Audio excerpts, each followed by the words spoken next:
J'aurais pu vous montrer comment on génère des jeux vidéo, même en 3D, vous montrer plein d'autres choses. En réalité, la question, c'est plus qu'est-ce qui est à la portée de l'IA, c'est qu'est-ce qui n'est pas à la portée de l'IA. Alors, j'aurais voulu vous partager beaucoup de réflexions, mais il me reste exactement 4 minutes 30 pour être dans le timing qui m'a été donné, parce qu'après, il est temps de repasser à des choses plus humaines, notamment le repas.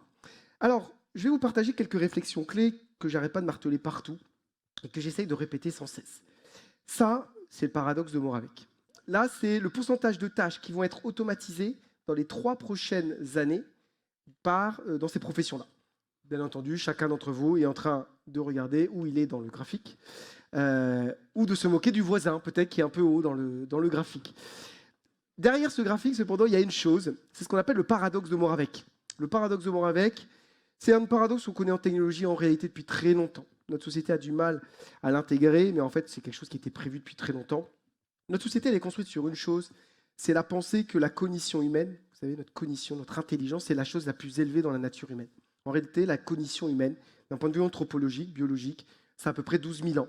C'est un outil qui est assez rudimentaire dans l'histoire. Par contre, on a 2 outils qui sont beaucoup, beaucoup plus fins, qui sont notre capacité d'interaction humaine et notre intelligence collective. Ça a des centaines de milliers d'années, et tous qui relèvent des métiers manuels.